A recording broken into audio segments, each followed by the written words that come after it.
नमस्कार, मी रुशाली यादव सारंग. टॉप 9 घडामोडींचा आढावा घेणार आहोत. मात्र त्याआधी एक महत्त्वाची बातमी. राहुल नार्वेकर, चंद्रशेखर बावनकुळे, सुनील तटकरे हे सागर बंगल्यावर फडणवीसांच्या भेटीसाठी पोहोचलेले आहेत. राहुल नार्वेकरांकडून विधानसभा अध्यक्षपदाचा अर्ज दाखल झालाय. भाजपचे प्रदेशाध्यक्ष चंद्रशेखर बावनकुळे सुद्धा सागर बंगल्यावर पोहोचले. दादा गटाचे नेते सुनील तटकरे सुद्धा फडणवीसांच्या भेटीसाठी दाखल झालेले आहेत. नार्वेकर, बावनकुळे, तटकरे सागर बंगल्यावर फडणवीसांच्या भेटीसाठी पोहोचलेले आहेत. नार्वेकरांकडून विधानसभा अध्यक्षपदाचा अर्ज जो आहे तो दाखल करण्यात आलेला आहे. उद्या त्यांच्या नावाची घोषणा होणार आहे. मात्र तत्पूर्वी सागर बंगल्यावर जात राहुल नार्वेकर, चंद्रशेखर बावनकुळे, सुनील तटकरे हे देवेंद्र फडणवीस यांच्या भेटीसाठी पोहोचलेले आहेत. ही 3 दृश्य आपण पाहताय. काही वेळापूर्वी हे तिघही सागर बंगल्यावर पोहोचलेले आहेत. हिरा ढाकणे आमचे प्रतिनिधी अधिक माहिती देतील. हिरा.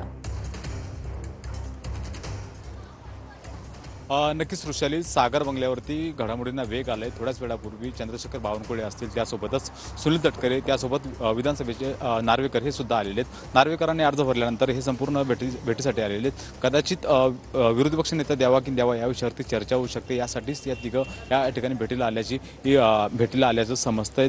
तिघांची चर्चा आतमध्ये सुरू आहे. नेमकी काय विषयावर चर्चा येते समजली नाही, परंतु विधानसभेचा जो विरोधी पक्ष नेता आहे त्यावरती चर्चा होण्याची शक्यता नाकारता येत नाही. त्यासोबतच नार्वेकरांनी अर्ज भरल्यानंतर त्यांना कुठलाही प्रतिस्पर्धी मिळाला नाही, त्यामुळे त्यांची उमेदवारी ही फिक्स आहेत आणि ते बिनविरोध निवडू शकतात. त्यासाठी सुद्धा ते भेटायला या ठिकाणी आलेले आहेत. वृषाली. नक्कीच हिरा, तुम्ही असंच आपल्या सोबत राहत. अजितदादा गटाचे सुनील तटकरे सुद्धा सागर बंगल्यावर फडणवीसांच्या भेटीसाठी सध्या पोहोचलेले आहेत. चंद्रशेखर बावनकुळे सुद्धा आता सागर बंगल्यावर पोहोचलेले आहेत.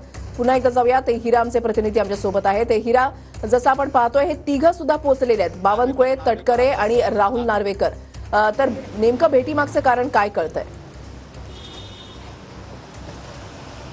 भेटीमागचं कारण हेच कळतंय की सध्या तरी नार्वेकरांनी अर्ज दाखल केला. त्यानंतर त्यांची भेट घेण्यासाठी नार्वेकर इथं आल्याचे समजते. परत त्यांची आताच जस्ट नार्वेकर हे सागर बंगल्यातनं निघालेत आणि चंद्रशेखर बावनकुळे असतील किंवा सुनील तटकरे यांच्या आतमध्ये सध्या आता बैठक सुरू आहे. नक्कीच धन्यवाद हिरा, दिलेल्या सविस्तर माहितीसाठी. अपडेट सातत्यानं तुमच्याकडून माहिती जाणून घेणार आहोत. तर राहुल नार्वेकर, बावनकुळे सागर बंगल्यावर पोहोचलेले आहेत. मुख्यमंत्री देवेंद्र फडणवीसांच्या भेटीसाठी पोहोचलेले आहेत. तर यासोबतच अजितदादा गटाचे सुनील तटकरे सुद्धा सागर बंगल्यावर फडणवीसांच्या भेटीसाठी पोहोचलेले आहेत.